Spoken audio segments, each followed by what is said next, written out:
Very good day to you, ladies and gentlemen. Welcome to another episode of the Candid Talk here on Herman Manyora's YouTube channel. My name is Evan Sokinyi.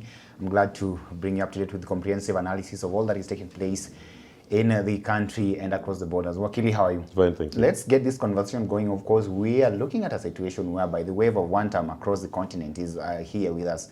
Look at what is actually happening in Malawi with the recent elections. What do you make of that particular event over there? You know, it means that the African people are now being more engaged and they're demanding more from their elected leaders. Because it cannot be that you are exercising a donated power and once you get into office, you're just enjoying yourself and you're not addressing the issues that matter to the people. And for example, in the story of Malawi, the person who was removed previously when this Chakwera came in was a one-timer. He had failed to deliver on his promise. Then Pastor comes in also. It seems, and there was a lot of hope, high hope in Pastor from the people of Malawi. And it seems he has not lived up to the promise. And now they have gone back to the person who they had removed, who seems to be so far from the exit polls, to be commanding a comfortable lead in those elections. So it's a wake-up call. And the beauty about it is that the people are now holding their leaders to account at a level that they had not done before. Previously, it was actually almost a foregone conclusion that in Africa, an incumbent cannot lose an election. Now it is becoming the norm. It's an accepted practice that incumbents, when they don't deliver on the mandate, they will lose elections. Saw it in Botswana, seeing it in Malawi. You saw the ruling party losing in Ghana. So the ruling party losing in Senegal. So it's the norm that if you don't deliver, out. And it's about the people. Why are you saying that with a tone of trying to relate that with our country here? No. I mean, the referendum on William Ruto took place last year. There was a referendum on William Ruto last year, midterm referendum. It's important that Kenyans understand what happened. Every election cycle, there's always a midterm contest. And that midterm contest shapes the subsequent elections. So the midterm contest for William Ruto, which was the referendum on him, was the Gen Z revolution. And it succeeded. The target was the finance bill, it came down. And the people unanimously, not mobilized by any legacy politician, but mobilized on an economic question, rejected his finance proposals. And it forced him even to dissolve his cabinet and even forced him into the dalliance with BBG. Somebody would say that is Malawi, this is Kenya. The factors are different if you look at what made, of course, the president Chakwera lose to now. The person who is actually having the lead right now, Peter Mudavadi. And they're saying that, look, that's a different country, different optics, different everything, different factors. And so it may not necessarily mean that whatever happened there may happen in the country here. What happens is that the countries may be different, but the humans are the same. They're all human beings. Yeah. Humans are the same. And it's politics. It's about donating your sovereignty. You can't tell me that if you don't donate your sovereignty to a leader and it doesn't deliver according to the mandate that was given to him, that Malawians will be happy with it or Malawians will be sad and Kenyans will be happy with it. It's the same. Human psychology is the same. And that's why I've told you there was a midterm referendum on William Ruto last year, which he lost dismally. And that midterm referendum is what is going to inform the next phase of the Republic. Is that what you were talking about? Because I attended that particular NDC that you had, and there was a talk about halftime. And I'm like, you are here now telling me about the midterm referendum that President William Ruto had. But then on the other side, people would argue, okay, he's already the president. Why don't you just let him work? And then no one has stopped William Ruto from working. No one has stopped him. Has anybody stopped him? I thought he goes to state house, he leaves his state house. No one has removed him. No one has stopped him from having his cabinet meetings. No one has removed him from going to Unga. See, he travels the world every day. No one has stopped him. So why are you saying why should we not let him work? Who has stopped him? Then why should your party and even your party leader talk about the halftime kind of stuff? No. The point is very simple. We've simply had a midterm referendum on William Ruto as a people, not Safina party, as the people of Kenya. And the verdict is out. Yeah. So that's why... And that verdict is out that he has failed on the mandate in terms of economy and security. His administration has abducted, killed, and maimed our people. The economy, more people are feeling pain today than they were feeling last year. Okay. So he has failed on the mandate. And sovereignty resides in the people. Okay. So it's our right even to ask of him to resign. What's the problem with that? It's in the constitution. Why do you have a problem with it? I have no problem with it. I'm just wondering. It's our right to demonstrate. Why do you have a problem with it? It is right also to work. Let him work. Who has stopped him? No one has. But And I thought he has been working every day. He's working, but he's saying there's a lot of negativity from the outside. Ooh, You people are is talking there- left, right, and center. Is talking there about- somewhere that negativity has stopped him from working? Why is he calling positive criticism negativity? Which is allowed in the constitution. Yeah. Okay. No one has stopped him from working. If anything, he has been working. Didn't they just pass the finance bill the other day, increasing our taxes? Who stopped him from working? Okay. Former Prime Minister Raila Odinga spoke the other day, and of course, the Orange Party is marking 20 years of its existence in this country, talking of the milestones that they've achieved so far. But of course, that has also sent some sort of little chills in the country's political landscape, so to say. You being the deputy party leader, and of course the potential running mate of Jim Wanjigi, should you people be cleared and be on the ballot, aren't you afraid of maybe his entry into this particular race?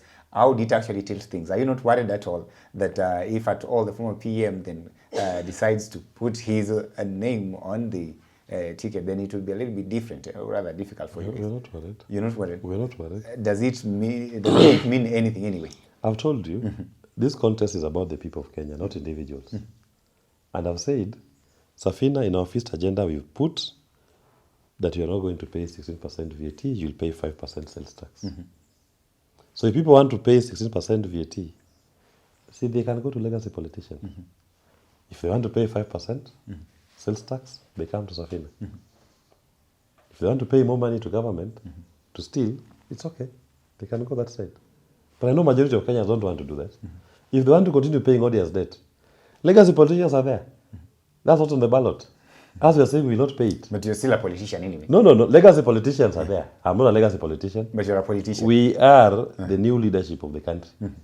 We are not talking about legacy The politics. new politicians And our in the style country. of politics is different from legacy politics. Legacy politics is about the individual. Self-aggrandizement. Personal glory. We are competing against each other. We are not competing. As a Safina, we don't believe in competing against each other. We believe in a competition of ideas. And those ideas should benefit the people. So don't ever refer to me as a legacy politician, please. I'm not. Not necessarily I'm as a not. legacy politician, I'm but not. indeed you're a politician. I am not. You've been I am in the not. legal I am field not. and you've decided to throw I am yourself in the not. political ring this time round. I am not a legacy So, politician. I've told so with you, all the due respect, allow us just to if you refer to look you at as a the politician. if you look at the characteristics of legacy politicians who are about themselves, I don't fit that bill, please. And I've told you what our first agenda as Safina Party is. It's about the people. Not a legacy politician. It has got nothing to do with somebody going there to give you.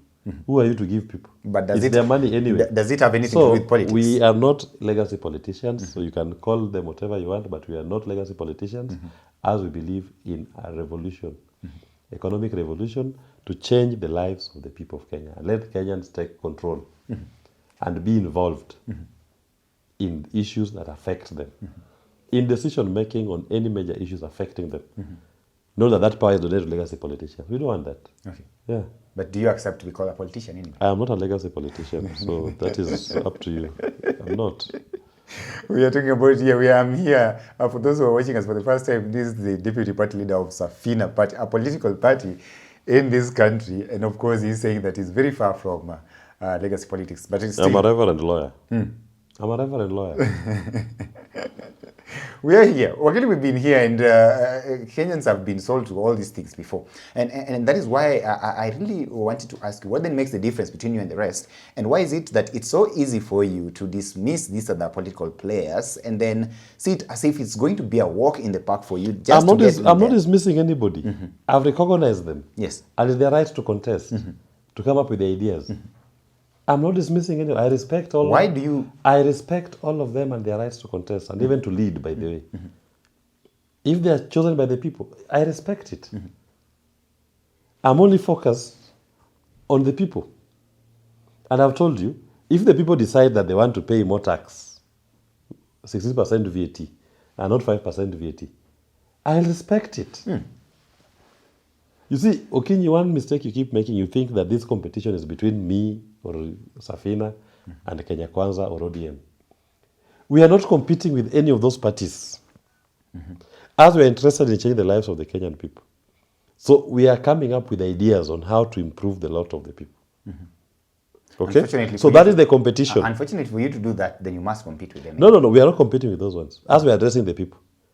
So my question is not even to address, to challenge what Ruto is doing, what Raila is doing. No. My contest is to ask the Kenyan people, what do you want? What do we want as a people? Okay. Do we want to pay more in VAT at 16%? Or do we want to remove VAT at 16% and make it 5% sales tax? Do you want to continue paying odious debt, illegal debts that people took in your names and took the money into their private accounts? Or do you want to do away with it? So that let those people who took the loans illegally meet the responsibility. If Kenyans say they want to pay it, that is democracy, I'll accept. But I am talking to Kenyans who are saying, why should I pay for a debt that I did not take, was not applied to my benefit, was taken and the money was taken to somebody's private account? Why should I as a sovereign pay for it? Okay. And while at it we are telling you, what do you think should be done with the money that is saved from the illegal borrowing, that were the payments of the legal debts? It is 2.2 trillion. Our proposal is education from primary to tertiary be paid using this money that you could have spent on paying for debt, so that the Kenyan does not remove a coin from his pocket to pay school fees. Healthcare should be funded from the savings from this money. Okay. So those are the choices. So those are the choices that you're bringing here. I am not saying, even a competition with ODM or with Kenya Kwanza, I'll be telling you how bad they are. I'm not focused. I'm not interested in them. Okay. I'm interested in the people of Kenya, their issues. At the end of the day, as an ordinary Kenyan, I'll go there out on the ballot and I'll have to choose between all these leaders here. The name William Ruto will be on the ballot. Your deputy party leader, you're a party leader, and of course your name as well. Well and good. You see Okinyi, where you miss it. You see, I get you see, you are still in legacy politics. No, I'm not there. Where when I say you want to vote for William Ruto or vote for Willie Otieno, no. That cannot be what is on the ballot. I'm telling you, what is on the ballot is a decision whether to continue paying the odious debt, okay, or not to pay it. You are asked to vote for education to be funded by the tax revenue and not your private pockets, from primary to tertiary. You are asked to choose whether healthcare, you should continue making payments through shift share, or based on what your government has saved from the odious debt, the government should fund it.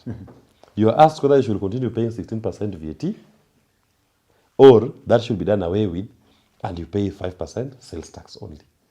That is what's on the ballot. Okay. And then the individual on the ballot is just a face representing the idea. I do totally. So what will be on the ballot is not Jimmy Wanjigi, but it's the economy of the people. Represented by Jimmy Wanjigi. He's just the face of it. But what is on the ballot? People vote for what is of interest to them. Okay. Which is the economy, as Safina's adherents are saying. But for you, maybe you want to glorify a legacy politician. I'm not glorifying anybody. You want to see a legacy politician on the ballot. You vote for him and you say Mutuetu has won. We have won. Good luck. You mean therefore that whether ODM decides to go ahead and field a candidate, or rather they decide to support William Ruto, that will not have any impact whatsoever on the next general elections? On our politics, it does not have any impact on our politics. Okay. As we are focused on our conversation with the people. Yeah. If ODM, for example, came and said, we support the proposal that VAT 16% should go away, let's adopt 5% sales tax, we'll be very happy. Okay. If ODM came and said, we support the proposal not to pay any debt that was illegally taken, I'll be very happy. Then it will affect our politics. And on this odious debt, ODM, Raila Odinga back then, had led a public onslaught against the Eurobond 1. And part of the evidence that is available in the public record was because of his agitation. When Eurobond 1, $2 billion US, $1 billion was used to settle, part of it to settle an old debt, And 350 million was paid into central bank's account. 1 billion when the CS Raila kept agitating and saying, I'm going to occupy Treasury. CS Rotich released the SWIFT, redacted. The money left JP Morgan to an account in Qatar. So if ODM, for example, says that we should continue paying that money that is lying in somebody's private account in Qatar, that is their choice. I cannot be in that space. Okay. But if they came and said, yes, we had left this onslaught before, this money went to a private account, we should not pay for this debt, it's illegal. Okay. Then I'll say, yes, it's affecting how we are engaging. It means now we are focused on issues that matter to the people of Kenya. At the end of the day, it's Kenyans who will go to the ballot and make their decision. Yes. But at the same time, I was also actually talking to a friend of mine, and he was telling me that indeed you've got very bright ideas, but then you need to be tactful in this particular venture, because at the end of the day, you must first of all, get power, then change the lives of the people anyway. What do you mean by you need to be tough? You need to be Am I tactful. weak? Am I not tactful? Being tough. Oh, you said tactful. Being tactful, yes, definitely. Ensure that you, first of all, make the right political moves that would send you there. What is the right political moves? What is it? Break it down for me here. What's the right political move? No, that's for you to figure out. What is the right political move? All, you seem to think that we have not made a political move. We have a political party. We have an agenda that anchors that political party. Okay. So what do you want us to do? And I'm here talking to you and our people, listeners. Okay. If there's another political move that you want us to make. And I'm here tracing your way, your path to that particular direction. Okay, first of all, they are asking, because the question was, okay, how then are they supposed to get there? But one of the most important things that I've actually realized of late is, of course, the talk on town about the revolution and how people are actually, most of the political players are actually depending on it. First of all, make me understand this. You and your party leader, and of course, Safina party, are you actually relying heavily on the young people as somebody was alluding to? We are relying on Kenyans. And young people are Kenyans. To have this conversation. Yeah. Okay. So our reliance on the people of Kenya. We put issues, our fifth agenda. Those are the issues. Any Kenyan who agrees that these are the issues that we need to focus on, primarily, then Safina is the vessel. So we are targeting Kenyans. Not the Gen Zs. We are targeting Kenyans. Are they not Kenyans? Of course they are Kenyans. So we are targeting them, yes. It's a conversation with Kenyans. At the same time, I was hearing something to do with the revolution, and somebody was telling me that, look, it has faded away, it has lost momentum, it has lost its course. Okinyi, and therefore, Okinyi, this year up to April this year, you kept harping, you and Professor Manyora, you kept harping how the Gen Z wave had been killed by Raila joining BBG. Up to this year, April. Then June 25th came. The numbers this year were more than they were last year. Saba came. The numbers this year were more than they were last year. So why are you always quick? You know, I feel sad that sometimes you make certain political assertions, then events happen that embarrasses you and a professor. That your conclusions were not informed by anything. Because if I asked you, where do you draw that conclusion from? You will not show me any tangible evidence. Me, I will show you that it has not died because I saw this year. June 25th, the numbers were there. Saba, the numbers were there. And the issues that people are revolving again about are still the same issues. So where do you get this conclusion that it has faded away? Revolutions come in waves. There's a first wave, there's a second wave, and there's a third wave. So why are you quick? So the waves are you